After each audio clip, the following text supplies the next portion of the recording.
Hello everyone and welcome to episode 350 of Aussie Tech Heads. It's another Thursday night. It is the 18th of July 2013. We welcome you, all the podcasters and YouTubers and videoers and all that sort of stuff. Welcome. All right, we've got a big show for you tonight. We have got a full, massive, overflowing complement of hosts and guests tonight. So let's see how this one goes, eh? We will try not to take up all of 2 hours. We'll keep it to an hour for you. All right, so Aussie Tech Heads is brought to you by aussietechheads.com.au/hosting. If you're after a great little hosting environment for your business webpage or even a personal blog, there's affordable, a professional, and Sydney-based servers. So nice and fast. So that's good stuff. And also usbonthego.com.au. We've got a special great prize to give away next week. We'll tell you about it this week, but we've got a great prize. So stay tuned, listen for that, and we'll get right on board. All right. So to start off, we welcome Eric back. How you going, Eric? Hello all. Good to be back. Yes. Sort of. Yes. But good to be back on the show anyway. Right. Now you've been away. Is this true? I have been away. And now you're back. I am back. Good. Did you find any tech interesting? That's usually how it works.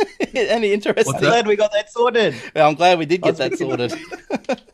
All right. So there's and also the usual crew and Will. Hello, Will. How you going? How do? Now your computer's fixed. Obviously, we haven't seen you for quite some time. So you say obviously as if it was a 5-minute fix. It only took 5 weeks to sort out a problem. That's right. I mean, it took you 7 seconds, but it took me 5 weeks. Get out on parole. I don't know. I knew there was no. My computer. I knew there was a problem when Will said What? he took it down to the shop and it actually worked at the shop. And then it didn't work. It worked. Yeah, of course. Forgot to turn it on, didn't he? And that other voice We're there. actually taking bets to see whether it lasts the whole show out. And those other two voices there, Jason. Hi, Jason. How you doing? Hey, how you doing? Yeah, not too bad, thanks. Just keep you on screen long enough for the lower third to appear. Thank you. And Shane. Eric's fan club is there in the lounge. Oh, good. And Shane, how you doing all the way over there from Perth? Hello, how is everyone? Good. And also tonight, we have a very special guest, former Melbourne Deputy Editor of Next from The Age and Sydney Morning Herald, and now a freelance tech journo with a passion for gadgets and the digital lounge room. 2012 winner, Best Business Technology Journalist. We welcome to Aussie Tech Heads, Adam Turner. Hi, Adam. How you doing? Hi, Glenn. I'm doing good. That's excellent. Where are you based, Adam? I'm based in Melbourne. Oh, unfortunately, I don't have a very cool backdrop like the rest of you. I've got this boring white wall. I'll have to get something better for the 450th show. Oh, that's right. A bit underdone. Oh, that looks pretty good. That looks all right. Now, just to bring the listeners up to speed, if they don't already know you appear on ABC Radio in a couple of states.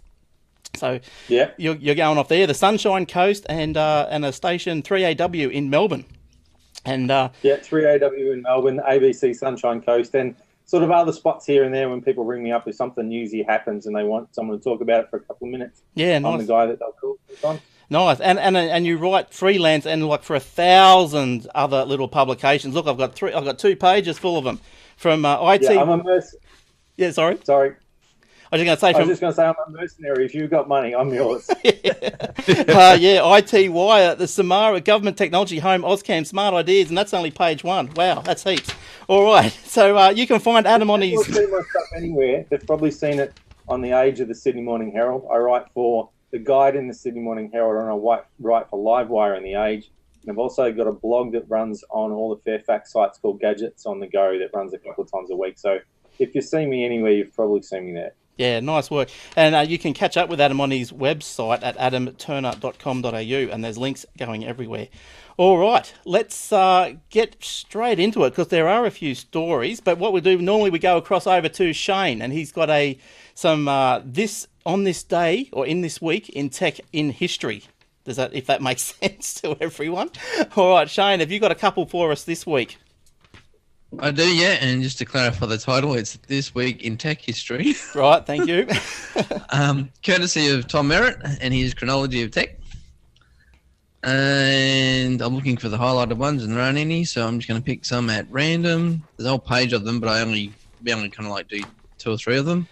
Starting at July 12th, 1949, IBM sales meeting. Thomas J. Watterson Jr. predicted that within 10 years, electronics would be replacing moving parts in machines. This vision launched IBM into dominating the computer industry.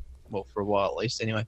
Also, July 12th, 2004, Apple announced iTunes MIDI Store sold its 100 millionth downloaded song.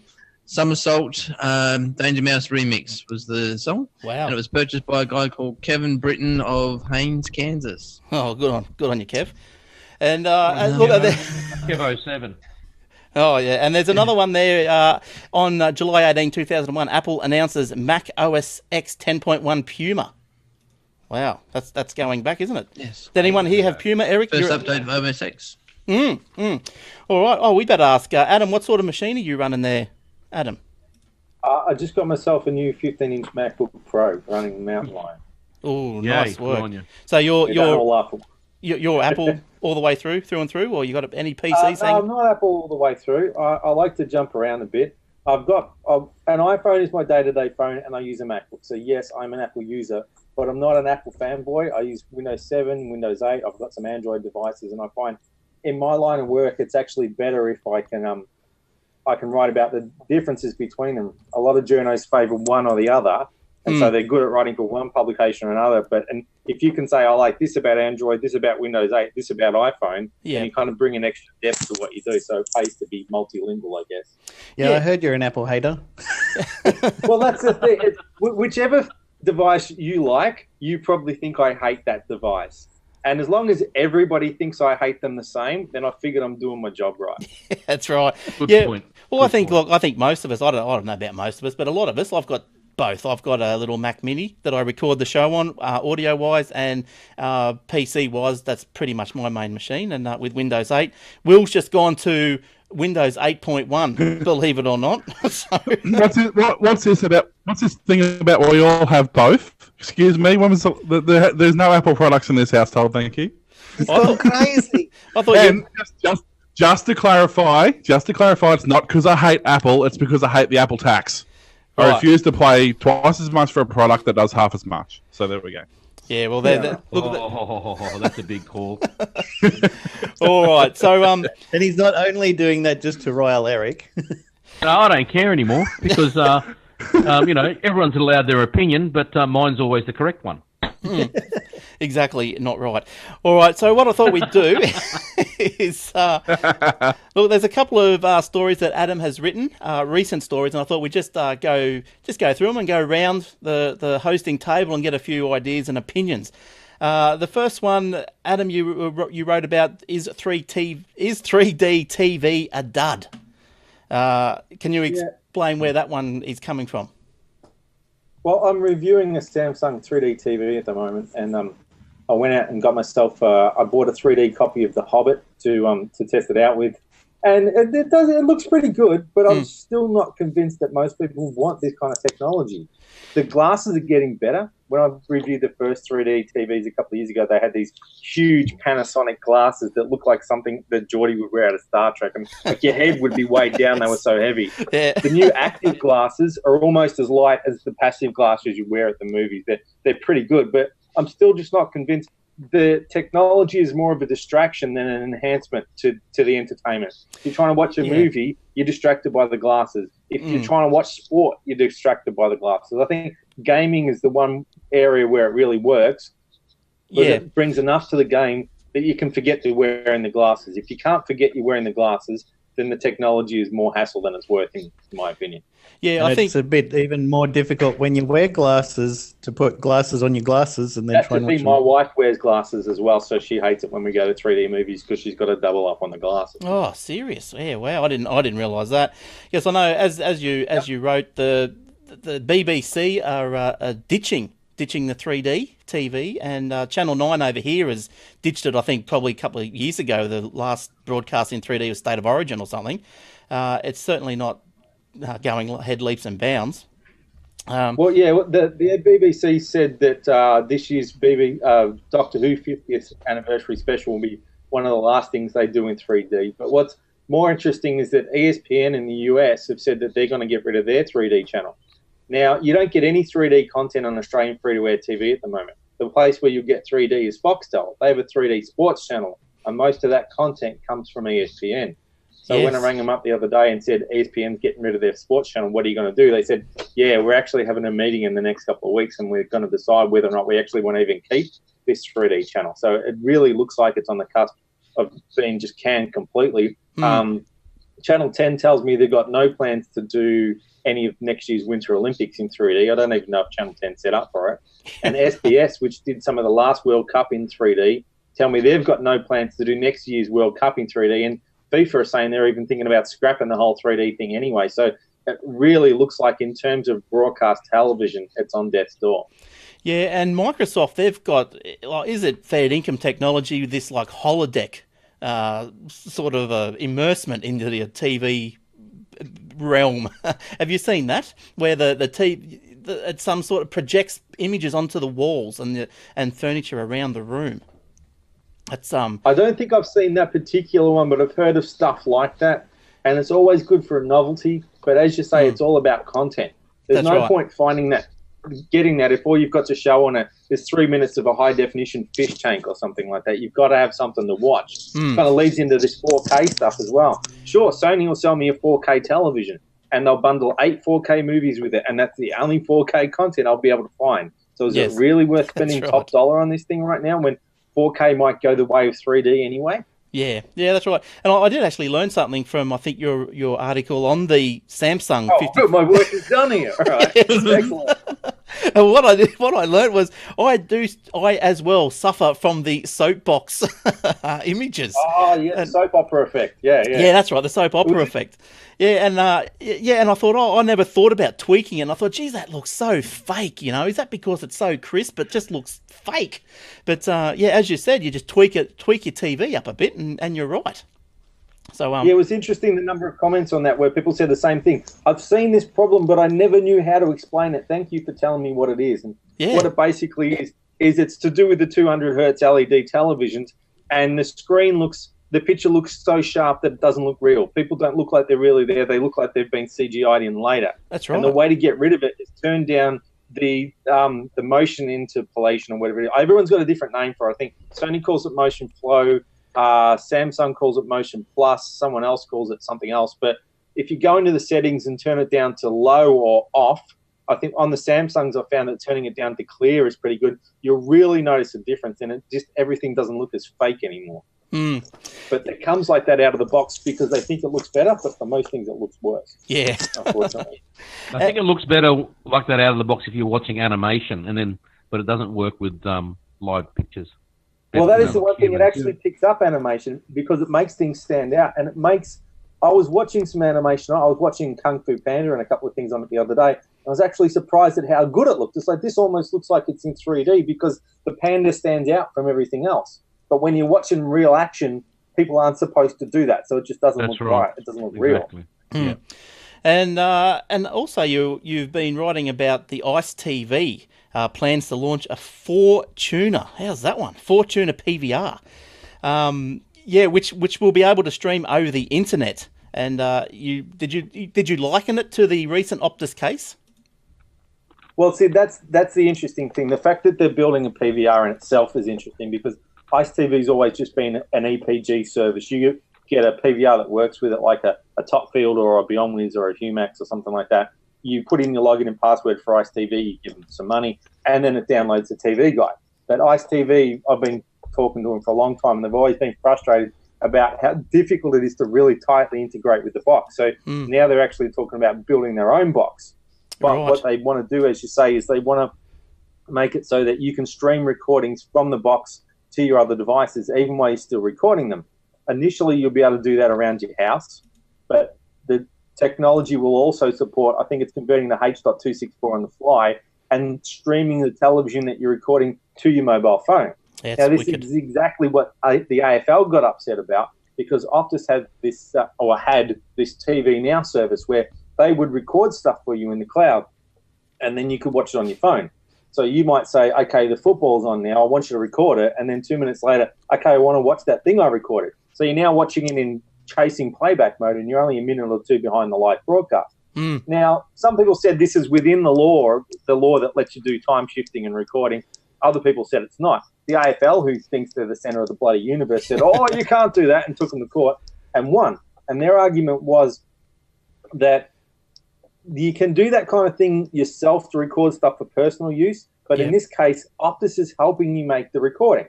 Yes. So it's not a domestic recording for personal use anymore because someone else is getting involved. Mm. The difference with this ICE TV one is the recording will be coming from your PVR in your lounge room, not from someone else's servers. So this Optus case is maybe a good thing, because if it hadn't have happened, then the AFL would definitely drag ICE TV through the courts over this. Yeah. But because we've already had this Optus ruling, then when the AFL kicks up a stink about it, ICE TV can say, well, look, you already went to a court case. That's what was decided. We fall on the right side of that. So go get stuff, hopefully. Because I think one of the things that Optus was talking about when they were going through their case was that they were actually, or they were saying they were actually providing or recording an instance of a separate instance of the same show for every person that wanted to stream it.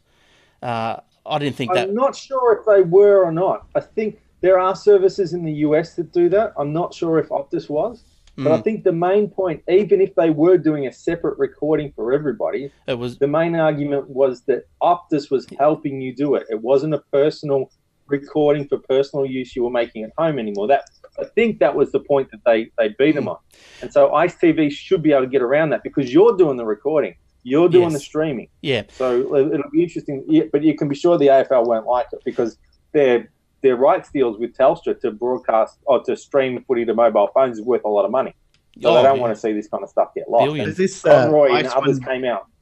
Is this ICE one going to be a bit like the Slingbox they've got in the US? Well, that's exactly that. They're talking about either licensing the Slingbox technology and putting it into this box, or putting something like the Slingbox features into it. Because there are new Slingboxes coming out here in the next couple of months as well. And I'm not sure how different they'll be to the old one. But that's basically what it is. If anyone knows what a Slingbox is, it's basically a box that you put in your lounge room and you put it between your TV and all your other devices. Will say between your TV and your PVR. So then anything that runs through this box, the box can then stream to the internet. And it's got IR blasters on it, so it can control your other devices. So you can pull out your phone somewhere, get into your Slingbox, see the picture coming from your PVR, and even get your Slingbox to change the channel on your PVR to see what you want to watch. Now, again, some people would argue this isn't legal, but I think the reason why it is legal and you get away with it is because you're doing all this at your own house. No one's doing it for you in the cloud. Well, I think... But it also depends on how big you are and how much people want to pick a fight with you. Because there are other services like My TVR that were already doing what Optus TV now is doing. And people have written stories going, well, it's really interesting. These guys are getting away with it. And then as soon as the Optus case happened, they shut it down and went, we kind of have to turn this off until further notice because Optus got their ass kicked and we really can't afford to get our ass kicked too.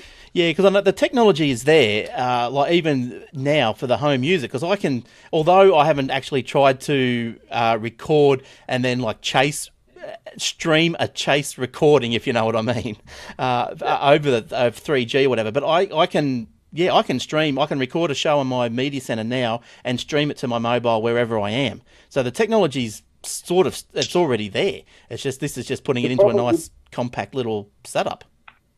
The problem with this stuff is the technology is always ahead of the law. Yeah. And the old players always like the law the way it was because it went in their favour. So whenever something new comes along, they try to squish it. And that's what almost happened to ICE TV. They had to fight Channel 9 for 3 years in the courts for the right to do with their own EPG. Because Channel 9 claimed that they own the EPG. So if the AFL wants to pick a fight, ICE TV will be happy to go on because they've already knocked over Channel 9. So I think they'll be happy to take on the AFL. Yeah, because I wonder if anyone could do like what have you seen much about the company in the US called Aereo, Adam? That's the one I was thinking of. Aereo in the US. They actually do a separate recording for everyone. And they even have a separate transmitter for everyone. I'm not quite sure how that works. But they have an antenna for each person. So it's not an antenna to transmit, it's an antenna to receive. Yeah, so you've got a personal antenna which you buy, which is like having an antenna sticking on the top of your house. Because you own that antenna, you're therefore legally allowed to record your own stuff through your own antenna. And they've got thousands of them all over the place. But they're still hosting it for you. It's like putting your server in someone else's data center. And I'm sure the AFL's lawyers would have a field day with that, saying, well, still someone else's helping you do it. But yeah, that is an interesting do it in the approach. US, It wouldn't doesn't work in mean you Australia. do it here. Yeah, but also the scale of that. You've got to have enough customers to make it work. And I really question. The other thing is with our mobile broadband caps and speeds and stuff like that, until recently, something like that would have just been impossible anyway. It's only just now that 3G and 4G coverage is improving and people are getting better data caps that they even think about doing that kind of stuff. And one of the things that ICE TV said to me is that they're going to talk to the telcos about striking data deals, so you can stream from your ICE TV PVR to your phone without it impacting too much on your download plan. I'm not sure exactly how that would work. It'd be interesting, but if they could, that'd be fantastic. Except for everyone else on that cell who's trying to use their phone, yet some mongrel's bloody streaming the TV. So yeah, if you live near me, this technology is terrible, and I don't want you to use it. That's right. And the last one that I thought we'd pull out and have this is a bit of an opinion, so we can get opinions from all of the guys here. I'm not a very opinionated person. I'm not sure if I'm really qualified for this. I'll disagree with anything Adam said. Right, just for the sake of argument, yeah. That's right. Devil's advocate is paying for Netflix bypassing the geo block in Australia the same as torrenting. Well, let me go first. I'll start off and say no, it's not. I think you're paying for it pretty much legitimately, I would imagine, because you're still sending the money to Netflix. I disagree, because when you sign up for Netflix, you have to give a US address. Yeah, so what? And automatically you're in breach of their contract because you don't actually live in the US. But yes, you are breaching Netflix's terms and conditions, but it depends on what your definition of stealing is. If you're still giving them some money, then I think it's a bit harsh to say that you're stealing. You're breaking the rules, but breaking the rules isn't necessarily the same as stealing. Breaking the law, so Some people argue that it's a very naughty boy. I'll tell you what, Glenn, why don't you try it? And let us know if the feds knock on your door. Look, we'll say, actually, you try it. We'll send the feds around and we'll see what they say. All right. Well, look, that's right. I think they'd be hard-pressed, just even from a PR point of view, to go down that road. I wanted to contribute to your legal fund, I think. Well, there's so many people that already do it. The reason why some people argue that it's stealing is that because when someone's going to sell that kind of content, they pay for the rights. So Netflix in the US has paid for the rights for that. Now, someone else in Australia may have paid for the rights to transmit that in Australia. So some people's argument is that if QuickFlix in Australia has paid for the rights to stream Game of Thrones, I don't think they have, but Game of Thrones, and then you go to actually Game of Thrones is a bad example because it's not on Netflix, but if you go to Netflix and you watch Game of Thrones, not that I know, I've only heard other people talk about it. If you go to Netflix and watch Game of Thrones, then some people would argue that you're stealing from QuickFlix because QuickFlix has paid for the right to sell that to you, yet you're getting it from someone else. And other people say, yeah, but that's a joke, that's a rule that you've made up. That doesn't work anywhere else. If I buy a CD online from Amazon in the US, no one says I'm stealing from JB Hi-Fi, yet the content industry have got their own special magic rules and special deals that they expect everyone else to follow, that allows them to screw us over. And enough people have said, you know what?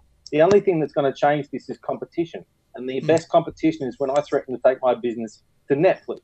And you look at like QuickFlix now, I know that they're working really hard to strike better deals and get more content. And the reason why they're doing that, and they said in their annual general meeting, the biggest threat to us is Netflix. Yeah. So if no one here could ever get into Netflix, what pressure would there be on QuickFlix to do a better job? Called competition, and it's actually hopefully should work in our favour. Cool. I actually signed up to QuickFlix briefly for free. They sent me, I got a free trial, and there was nothing there I really wanted. It was way behind. No, I did the same. There wasn't much there, Glenn. Yeah, way behind the physical media. It's not the holy grail, though. You get into Netflix and you think, oh, awesome, everything I ever wanted right at my fingertips, and then you look for something, and it's not there. And you look for something else, and it's not there. It's better than QuickFlix, but if you think it's going to be the be-all and end-all, you're going to be disappointed. The thing I learned is don't go into QuickFlix or Netflix thinking, I want to watch this movie, because chances are it won't be there. The better thing is to do is log in and see what's there and choose from them. But I picked a list of 5 movies, and I think 20 of them weren't in QuickFlix and 20 of them weren't in Netflix. So it's not everything you might have hoped for. But I mean, okay, that's talking about new stuff as well. But what about with the old movies and the old TV shows that aren't on? Nobody rebroadcasts them. They haven't been around for years, you know. technically the same rules apply, but is that true if nobody's broadcasting it and nobody had broadcast rights to the shows? Like, I don't know, just pick a show like, Gilligan's To Island. the Men Are Born or something like that, something that's ancient. Do the same rules still apply? Like, are you still stealing if there's nothing to steal? Well, you can un-geo-block and go to BBC. If no one offers me a legitimate option, and I'm offering because exactly. You can get on Netflix, you can get on BitTorrent for free. I'm going out of my way to give Netflix money. You know what I mean? It's easier to BitTorrent it. So of all the wrong things that I could do, this feels like the least wrong. I don't think you get in trouble, Eric. Yeah, exactly. So, Eric, you reckon? I think with your example with the Game of Thrones is applicable because of exclusive rights. Foxtel own the only rights in Australia to broadcast Game of Thrones from now on, and if you don't have Foxtel, you just don't get to see it ever. That's it. I mean, on Foxtel, Game of Thrones was on Foxtel. Then the next day, you could download it from, I think it was iTunes Store and QuickFlix. Now, Foxtel struck a new deal that says, as of next season, those people can't offer anything until we've shown the entire series. So they're actually paying extra to take away rights. Now, I don't blame Foxtel for that. I blame HBO for that. Of course, Foxtel are going to want to do that. Foxtel will say, we want you to go around and anyone who doesn't pay for Foxtel, we want you to shoot their dog.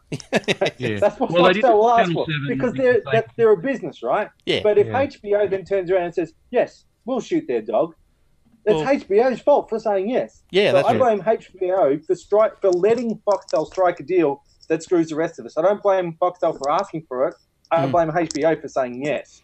And then if they're going to do that to us, then they can't really complain when we find other ways to get it because they're making it harder and harder for us to get it legitimately. Well, and this is their argument. They always say, "Oh, it's lost revenue, lost income." These poor TV stations and and actors and whatever aren't going to get paid because you're not paying them. But the fact of the matter is, I wouldn't have seen that show had I relied on official channels because I'm not in America. I don't have Foxtel, and I'm not going to buy a box set of DVDs for a show I've never seen to see whether or not I like. So I'm not going to give them money anyway. So why don't they give me an option and say, hey, look, give us pay us $1 for you can watch the episode as much as you want. At least the fact is they're going to get $1 out of me, whereas now they're not getting anything out of me to watch a show that I can't watch any other way. So they did the same. Channel 7 did the same thing with Downton Abbey. Yeah, look, and iTunes aren't allowed to release the full episodes for the season until the end of the season, but you can buy one season at a time. And I think they do that with Game of Thrones as well. They'll release the whole season, but you can buy one season for $2.99 or something or whatever it is. Yeah. And if you don't like it, then you don't have to buy the whole season, obviously. The thing I suppose I object to more, and just to quickly try and wrap this up, but the thing that I object to is really the TV stations or the networks just really delaying the play of episodes, or to the point where the cliffhanger's already been spoiled all over Facebook. That's when you got to decide, well, is it worth my time investing in a show when I'm going to get it spoiled all the time? Shane, did you have any opinions on that? Do you think that Netflix is as bad as torrenting? No, because we've been saying, we're still paying them an amount of money, so you can't be paying something and stealing it. And as far as the fact that I think we were talking before the show, not only has Adam sort of got it obviously in his article, but Choice Magazine gave you a step-by-step. There's a Perth-based tech journalist called Jason Jordan. He mentions it on his blog or whatever site that he's got. Plus also he does radio spots over here in Perth, and he gave a blow-by-blow kind of how to get around it and hook up to Netflix. So yeah, like I said, I don't think it's stealing at all. Yeah, no, I don't think so. I think it could be a bit maybe unethical for it to be published like that on how to actually do it. But I mean, I don't know. People saying they're doing to us is unethical as well. True. The fact that they make it so that they refuse to take our money. It's like, shut up, here's my money. Take it. Seems a bit unethical as well. Or, we'll take your money, but we'll go through a third party in Australia and we'll charge you twice as much and give you half as much content. That smells a bit unethical to me. Well, that's what's and recently, and just moving on from that, we just recently saw the IT price inquiry in Australia. And Microsoft apparently has, out of that inquiry, the government has blamed, or has said to Microsoft, well, we're going to renegotiate all your deals, all the Microsoft software deals that we have with you, and they've negotiated $100 million off the price tag. So I'll read you this story from the crn.com.au. The Australian government has confirmed Microsoft's damning testimony at the parliamentary inquiry has caused the company to lose $100 million in government businesses over the next 4 years. So the federal government has spent around $142 million a year on Microsoft software licenses over the last 4 years. Last month, the government renegotiated the deal for another 3. The committee reviewed 47 Microsoft and rival products and found on average the software giant's products were priced at around 66% higher in Australia than the US. So the government's got... How long did it take them to figure that out? Yeah, I know. Don't they read the paper? Anybody could have told you that. Yeah, and it also seems that... told you that 20 years ago. Exactly. Now the government's running out of money. They're going after them, aren't they? They're going after Apple and all these Irish... Well, they're going after you, Glenn. They're going after you too, mate. Don't worry. They can come. They can't get blood out of a stone. What's funny is when Windows 8 pricing was released, Microsoft said, Australia pays this much money. And when they were asked why is Australia paying more for their Windows 8 than anyone else, Microsoft come and said, well, Australia's got the education bonus, so the only people who are going to buy it are the people who get the education rebate, and they don't pay much for it.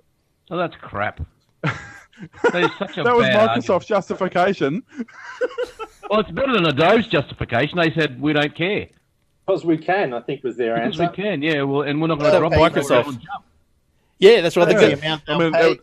The girl came in from Microsoft and just says, well, we charge it because we can. You guys pay for it. That's so right. why don't Look, we? That's just not in IT. That reminds me of something I was looking at today, right? Well, just little things. As you know, I just got back. Prepaid SIMs in the 4 countries I went to were a lot cheaper than the prepaid SIMs here. A month's prepaid SIMs, I think in the UK cost me $25 equivalent, and I got unlimited data for that, $25. Yeah, that's with something like 1,500 minutes or something, which is about $300, $400 worth of calls, unlimited SMS.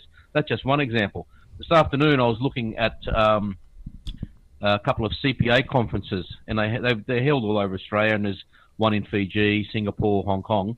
And I looked at the Australian prices, and the one in Sydney, for example, 3 days, was $2,406 for 3 days. That's just registration. The Hong Kong one, that comes in at about $700 and something a day.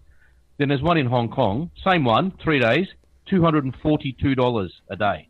Yeah. It'd be cheaper for me to go to Hong Kong, pay for a flight, have a good time over there, and go to the same conference. Yeah, it's a bit... So I don't know why on the way back and pick up a copy of Photoshop. Yeah, that's right. Yeah, exactly. I just go to Temple Street Markets and pick one up there. But it's probably more up to date than the one you get off at Adobe anyway. That's right. But you can't. So it's not just IT we get ripped off on. There's a lot of things we pay more than we should. There's a new ATO phishing scam that has been brought to light. Now, apparently, I've probably been sent by the ATO because they've got no money. Probably. It does look ridgy-dig. It's it contained a spoofed email address linked to payroll provider ADP and appeared to use body text not used in other phishing scams to con users into opening an ATO _tax _16/7/2013 zip malicious Microsoft Word attachment. Oh, naughty, naughty. It contained the subject Australian Tax Office. Now, look, interestingly enough, this article goes on and says only 4 out of 47 antivirus engines detected the malware. So obviously, the first question that you want to ask is, is my virus software up to date, or is it? I hope it's not on the list. So look, depends what kind of malware it is. Sometimes the actual malware is a PDF document, and it says what we want you to do is fill out this PDF document, print it, and send it to us. But what you don't know is when you're filling out the PDF document, it's actually taking the details out of that, and sending it straight back to them. So it may not have been a Trojan as in the normal sense of a Trojan, but it may have just been a PDF that was set up to do things in the background that you didn't know it was doing. And if that's the case, I don't know, but if that's the case, then that would be a lot harder, I would think, for antivirus software to spot. Yeah, I thought that the story was a bit harsh on the antivirus softwares, because it looks like if you go to the aussietechheads.com.au/podcast and go to the show notes, you'll see there's a link to the big list there. But you know, the updates that they've written about, like 15th to the 7th, 16th to the 7th, that's only current. So I'll give it another couple of days, for crying out loud, and probably all of them will be up to speed. Thankfully, the other thing is that a lot of people will get conned by this without any kind of Trojan attached to it. It's send us your details, give us your banking details, and we'll send you the money. Or hang on, there's been a little bit of a delay with the processing.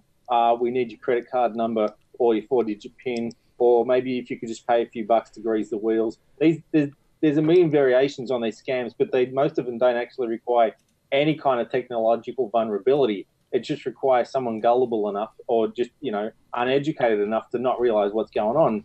There's a million of them. It could be the FBI saying, we found porn on your computer, or it could be some foreign bank saying you've got an inheritance, or I won the UK Lotto the other day on my phone. I don't know. Good on you. You've won the UK Lotto a couple of times on your phone, haven't you? Yeah, of course. Everybody's won the UK Lotto. And then you write back and say, that's awesome, £25 million. And they go, yeah, but there's some fees and some taxes, so you'll need to send us a few $100 first, and then the money's yours. There's a million variations on this scam. I think most of them don't actually need an infected attachment to pull them off. Yeah, they're even coming over. I just got an email. Just got an email from Barrister Annie Comby. That's her real name, Annie Comby. And she just said that she's decided to write to me to send me $6.2 million. All I need to do is send her all my details, and she'll look after me. Yeah. And when you do, the next thing she'll say is, "There's been a bit of a hiccup. I need some money from you." But I'm half tempted just to email her just to see what happens. I've seen the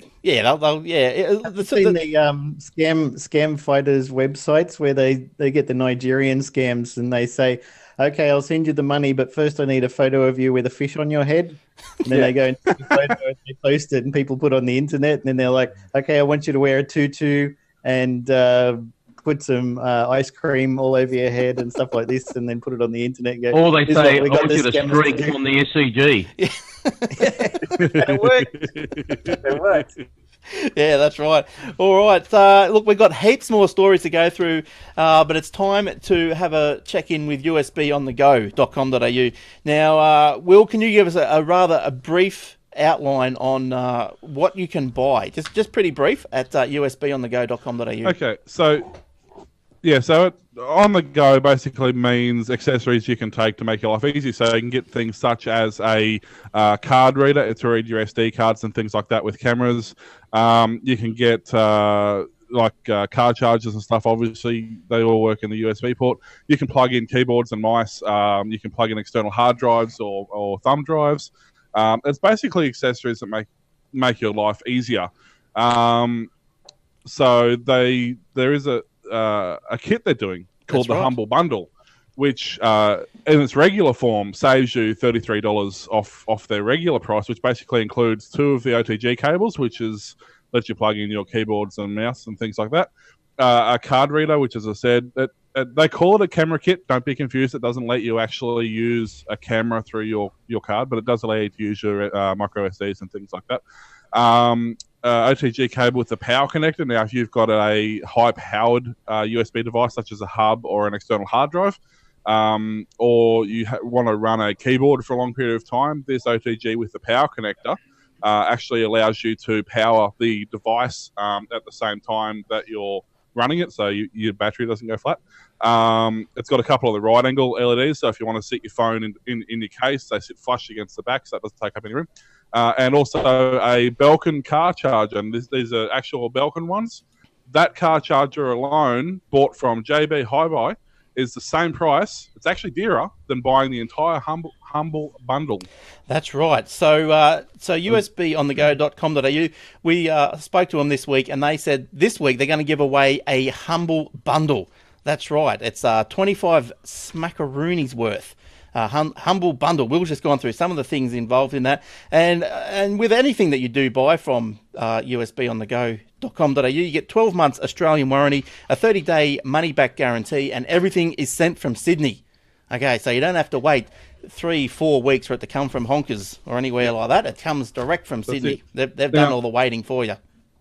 So go and as you said, it's much cheaper than you can get in the shops, which is really good. Even if you just want a car charger, buy that Belkin car charger. I think off the top of my head it was $4 or something on the website. Something like that. That alone, as I said at JB, is like $28. So just buy that if nothing else, and you've made a good purchase. That's right. All right, now all you have to do if you want to win a Humble Bundle this week, and we'll be drawing the winner, so to speak, next Thursday night on the show. All you got to do is I'll put a Facebook post up, and all you got to do is like it and comment on it and tell us why you want a Humble Bundle and what you're going to do with it and whatever. Just tell us something, and you'll be good to go. Good to go. And we'll just grab the... And just jump on the website to make sure that your phone's compatible with that. But basically, pretty much any Android phone with a micro USB adapter on the back of it, they pretty much work straight in. There's no other software. It's all really neat.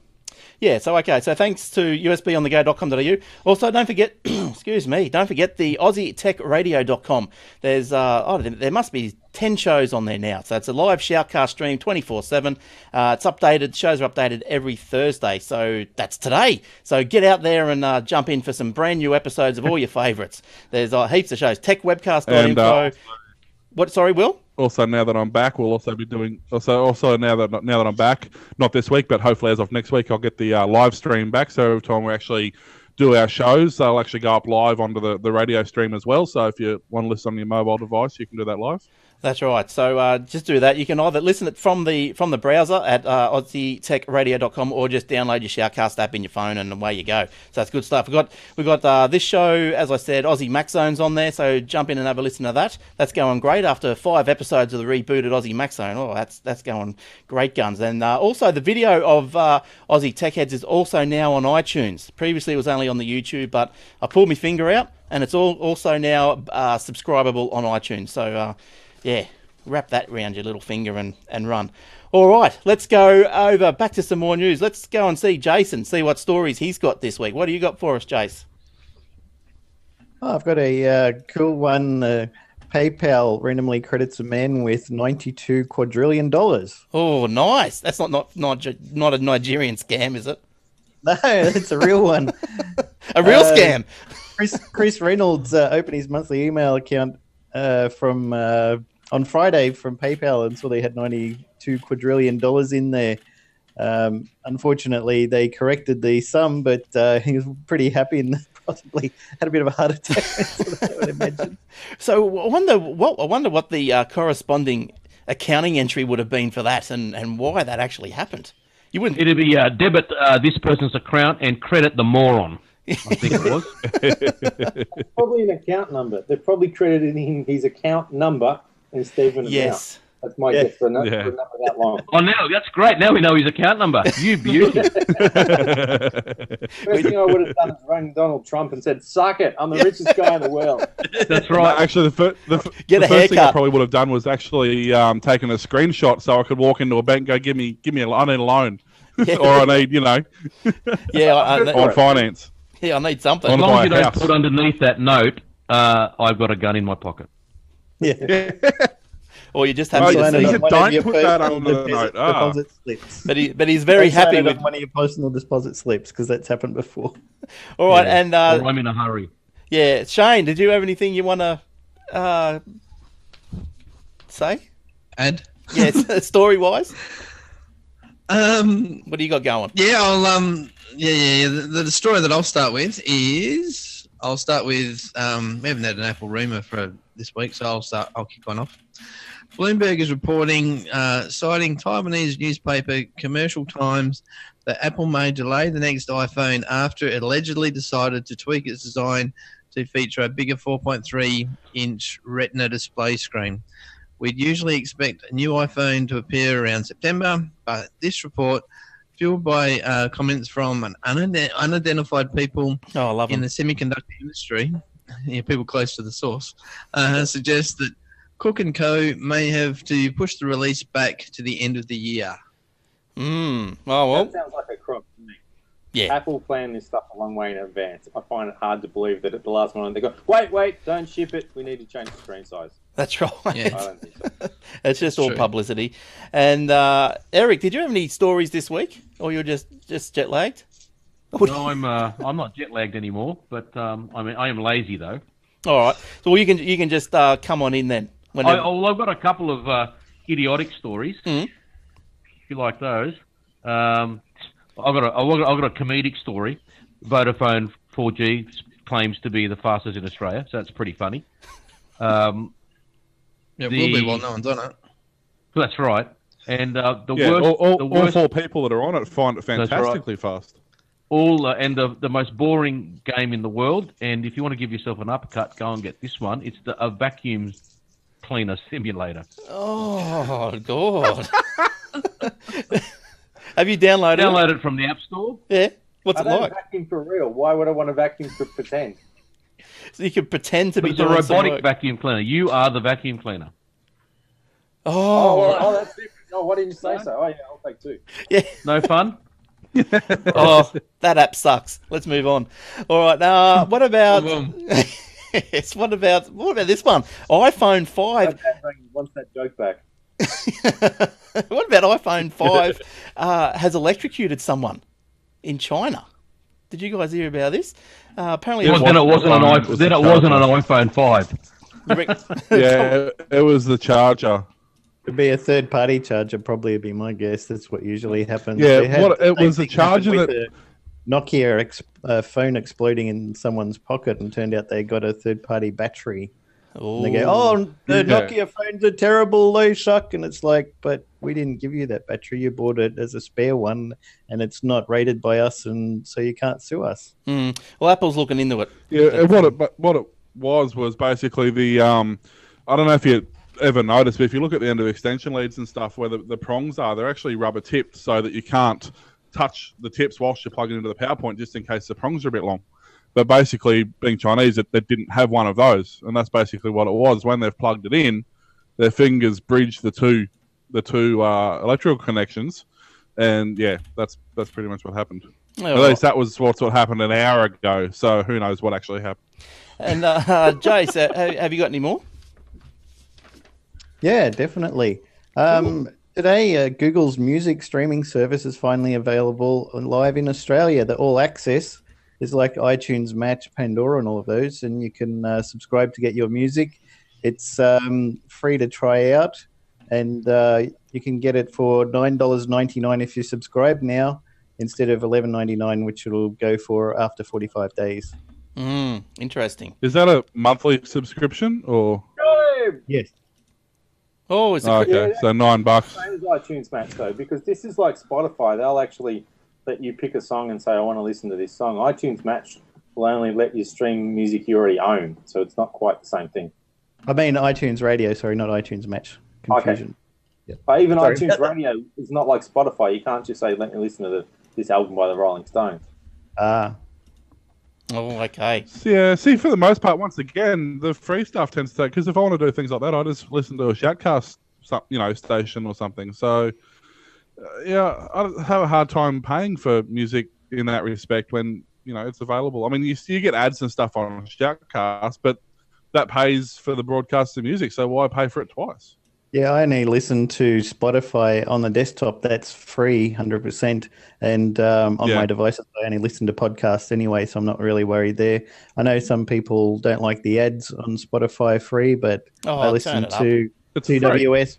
I listen to WSFM radio, and they've got ads on there during the day while I'm in the car. So I'm not going to stop listening to the car radio because they got ads. Are people serious? It's two ads. The ads come on. Yeah, I turn off the car radio. People hate it. Car radio for 15 minutes, an ad comes on and turn it off. I can't stand it. Yeah, but that's. I get annoyed with ads on TV because you get 4 minutes of TV and 12 minutes of ads. So that's annoying. But on something like radio, that is literally their only form of income. So I mean, you got to expect them to have ads. But they give it to you in a 10-minute slab at the end of the hour. And it's I don't like that. Yeah. Well, that is the time. But it's okay because then you got 10 minutes of news and weather and radio and stuff as well. So you can just turn it off for 20 minutes. Yeah, well, exactly. Yeah, that's my point.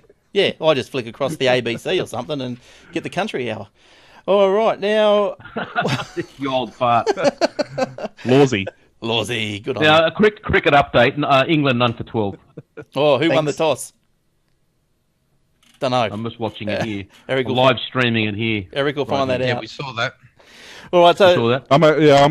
I'm streaming it on my phone at the moment. All right. Now, what else? So, Shane, did you have any more stories? I do, but I just want to add one more thing to the story that Warlock just went through, because that was one of mine. At the end of my story, it made a point of saying, interestingly, despite the fact that the Australian dollar has dipped below parity of the US dollar, Australians still get Google Play Music All Access for the same price as they do in the US. Yeah, that's fantastic. That's good, isn't it? But when a dollar's $1.20, we'll still be paying the same price as the US too. So yeah, that's right, exactly. They can't keep adjusting the price, or else their accounting systems will just crash. And look, there's a couple of more stories there, but I thought we'd just bring in another, say, opinion piece, and it's about the slowing down of the sales of PCs. Now, I think Microsoft head Honcho has come out and said that he can foresee the end of the PC.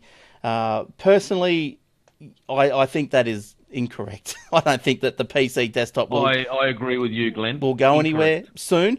I know that the PCs are slowing, the sales are slowing, but I would say that that's because, as we've said numerous times on the show, that the operating systems that are coming out now, that they're working on the older hardware, so therefore people aren't upgrading. I just thought I'd ask Adam what he thought of. Are they just saying like new systems are like HP, Dell, etc.? Are they slowing, or because I'm sure they're not counting components? Like I built 2 systems on the weekend, one for a friend and one for work. During this week. So I basically I built 2 systems, and they're only lower end systems because they're only for point of sale terminals. But I bought all the components individually, so I doubt they're monitoring that, as well. So So people might just be going away from brand names. No, I don't think so. I just think that if you're not after a new one, like remember the days when if you wanted to upgrade your operating system, so when when Windows 2000 came out, you couldn't put that on your XP on your 98 machine or your 95 machine. That's what I'm saying. Yeah. So obviously your machines are getting faster and faster all the time. But Adam, do you think that the desktop is coming to the end of its life? Well, there's a couple of things there. Like you said, a 2-year-old computer is not what it used to be.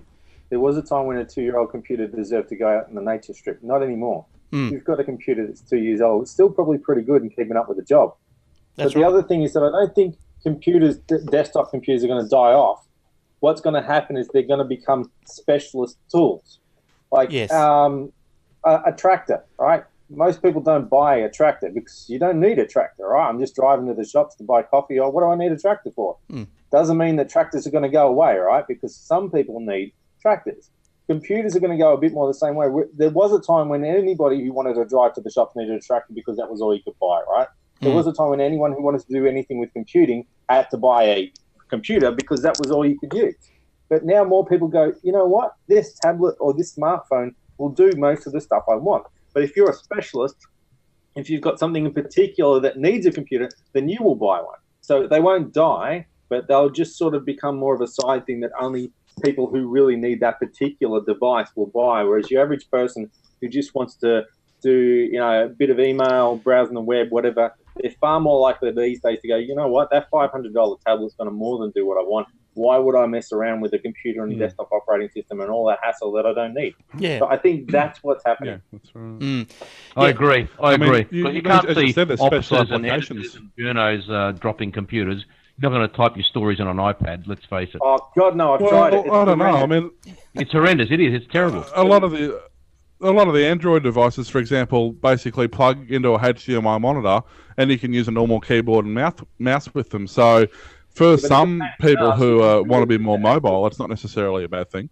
But I mean, for an example, look at the 6 of us here. I mean, we're all using relatively up-spec PCs because you need to. There's nothing else really. We've we've tried this a couple of times using, phones and stuff, but really, for what we're doing, you need a PC. So you need to edit the video, you need to stream the video, you need to, all this stuff you need to do, and you can only really do it on a PC.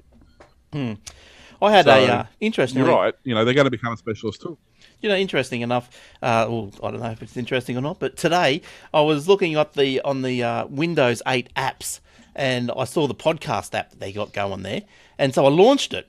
I'd installed it before, but there was something wrong with it. I've never seen an app crash before, and it said, "Oh, this app has something wrong with it." So, so I had to reinstall. I only used it once, but it was something interesting. Anyway, got me through the day. What, Windows 8? Yes. We're in the Windows 8 podcast app. I've had a heap of apps crash. Oh, have you really? I haven't. I don't use many apps.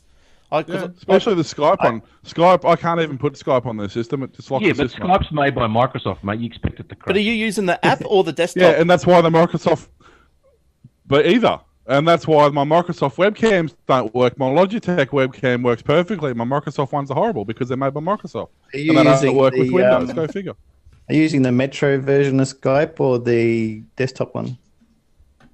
Well, I tried both. And I think because the Metro one crashed, it messes up with the desktop one and it won't let it install. No, it keeps trying to load up the Metro. I uninstalled the Metro one, but I just use the desktop one that works fine on Windows 8. I don't know if it's a problem with 8.1. Yeah, I can't get it to go on now, so I don't know. But you can't get your I've had Windows for a week. It's time to reinstall Windows. All right. Jace, did you have anything else? I think we're just about time to start wrapping up. So have you got anything else? Parramatta has launched Australia's first free 802.11ac Wi-Fi network. Residents and visitors in Parramatta will be able to surf the internet speeds up to 100 meg with the launch of the quote 5G fixed wireless network using 802.11ac. Wow. Users can access 30 minutes a day of free internet. For continuous access, they can sign up. So that's not too bad.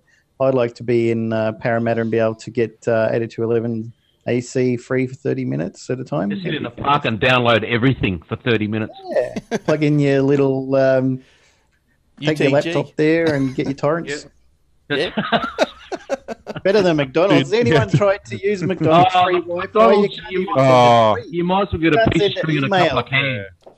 You can't send an email. So I guess... no, it's horrible. I guess from all that, no one likes McDonald's Wi-Fi.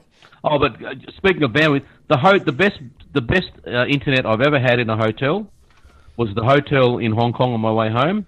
11 up, 11 down. Geez, that's all right. That's nice. Beautiful. And where's that Hong Kong? Just quickly, speaking of high-speed broadband, just a quick story. India is going to connect 10,000 villages to high-speed broadband. They're going to fork out 100. They're going to fork out I just saw the price. $40 million to basically get broadband to 100,000 people. They're going to put 100 meg fiber across basically India. Well, obviously, suddenly not running that out. I was about to say, suddenly our NBN looks pretty pathetic, doesn't it? I mean, they're spending $40 million on 100,000 people. I wouldn't be looking at the cost because their labour costs are 1/100th of 1% of ours. I think you'd be looking at how long it takes is the important one. But I mean, if you had 100,000 of anything in Australia, they're not going to run internet to you. No, I think they'll run. This will be done in 6 months. Ours will take 16 years. Well, how's this one? It's supposed to be done by the end of that connection. They're not sitting around arguing about, is this too fast or too slow, or do we really need it? They understand the idea of if we give it to these people, it will empower them. They'll do amazing things with it. And that's kind of the argument we're still having here is, do you really need it? What will we do with it? Oh, you can have DSL, you can have cable, you can miss out. Where they get it. If you give it to people, they'll do stuff with it. Yeah. I think it goes further than that too. I agree with you. It also comes with the people that are implementing it have no idea. No freaking idea. Yeah, exactly. Yeah, well, that's what I thought. Because I agree with the whole concept of 100 meg fibre. I don't necessarily agree with Turnbull's way of doing it, but the 100 megabit, that's great. But I think the numbskulls that they've hired to do it are just the worst. It's taken a long time. Yeah. 7 friends years. Are friends. 6 years. But I mean, I talked to Optus the other day. I had I cracked it with them completely because again my internet went down. I said, "What is the deal with me having 1.5 meg upload? That's ridiculous. You give me 100 meg down, you give me 1.5 meg up. What's going on?" And their answer, their official company policy, is we limit your upload so you don't do so you don't share, pirate. You don't pirate stuff. You don't share it. Well, that's why. That's their official party line. No, it's actually in the line. There's not. If you can hack the modem, but yeah. So look, it's at the exchange. Just to finish off on that one, I just found this story here that China internet users has grown to 591 million. So that's quite a few. Over the that's a third. That's a third of their population. Yeah, the country's mobile internet population. But isn't most of that on mobile? Yeah, 464 million are on mobile, which is up 44 million over the past month. About 70% of China's new internet users surf the internet using phones. In contrast, 35% used PCs, while 12.7% accessed the internet through laptops. And I think, what's the biggest iOS over there, or the biggest operating system on phones over in China? That'd be. Well, you're trying to ask me to guess? Android. It'll be I'd It'd say be Android now. China's only just started getting the iPhones. They had to get them imported from the US. They tend to have their own brands. Be Android. Big enough market that they come up with their own. It might be Android, but their own special flavour that people peek into if they feel like they need to. But they're a big enough market that they can come up with their own things that you wouldn't bother to do here. Yeah, but that's right. I think. Well, I mean, wasn't it Sri Lanka or somewhere like that? Basically, 90% of the mobile users was BlackBerry. The entire population pretty much just used BlackBerry, and then Apple started selling there, and then of course BlackBerry went out of business. Was that the 2006 news story? What was that? It was just this one particular area that was the only reason the BlackBerry was still hanging on. It wasn't that long, actually. It probably was 2006. They must have dumped them because they couldn't sell them anywhere else. But it's to do with the telcos and what kind of deals they have. I was talking to someone from New Zealand the other day, and I think they said that they noticed there's a lot more iPhones here than there are in New Zealand, because in New Zealand they're only with maybe one telco, or the plans are so expensive that more people go Android. And this person was surprised when they came here how many people they see with iPhones. So it's all to do with the distribution partners, the carriers, the plans. I agree. One telco is giving something away at a really good price, then that's going to be what people go for. And when you move from country to country, you'll see different penetration of different devices. That's a big part of it. Yeah, Europe was massive on the iPhone. Asia I noticed, was massive on the Androids. Yeah. All right. Well, I think that just about brings us to the end of the show. I'd just like to thank Adam for giving up his time and coming on the show. I hope you had some You're fun. You're a legend, Adam. Good on you, mate. Yeah, no worries. Thanks for having me. No problem. So your webpage, adamturner.com.au, and follow you on Twitter at Adam_Turner. Is that correct? That's me. That's what my lawyer said. Good stuff. And if you want to email Adam and give him a scoop, Adam... No, don't. Visit my website and contact me through that. Yeah. Okay. Oh, and by the way, Adam is on Twitter and he's verified. Oh. Yes, I've got my blue tick. I danced around the house like a schoolgirl. I admit it. I was very happy the day I got my blue tick. Actually, are you sure you're not Kevin Rudd with a goatee? I don't know. I've been called worse things. Have you got some glasses? You can put on some glasses. Hang on, try these on, and we'll see if you look like Ruddy. That's definitely me. Yeah. I thought the blue tick means that you work sufficiently in the country on the 3G network. Isn't that right? Well, there's a bit of that too. It means I've got a good antenna. All right, so that's good. And don't 11 up and 11 down. Yeah, and don't forget to follow. You're holding it wrong. Don't forget to follow Adam's stories mainly in the Sydney Morning Herald and their new app. That's now a paid for app now, isn't it, with the Sydney Morning Herald? But still a good app on the. I don't get involved in that kind of stuff. That is so above my pay grade. I just write my story. Right and send. Yeah, Courier Mail did that too. Do not take it up with me. Take it up with them. All right, thanks, Adam, and hopefully we might see you again sometime soon. Yeah, that'd be good. All right, good stuff. And thanks to all you other guys. Thanks, boys, for turning up, and it's been a full house, and I know it's been pretty right. pretty busy night, hasn't it? So, all right, mate, no worries. Yeah, so you can email any of us, Eric, Shane, Jason, Will, or Glenn at aussietechheads.com.au, and you all know our Twitters. They'll all come up on, if you watch the video, they're all on the lower thirds. I can't be bothered telling them all to you, so yeah, you'll be right. All right, what else have I got to say? That's about it. Show notes are up on the website. Don't forget, the paper that's produced twice a day is at aussietechheads.com.au/paper. Go and have a look at that, because that's got some great stories, updated twice daily. You can look on your iPad, and it's real nifty. And also, thanks to the Lounge for coming in live every week and watching the live stream of the show. So that's about it. That wraps us up for this week. So until next time, it's bye for now.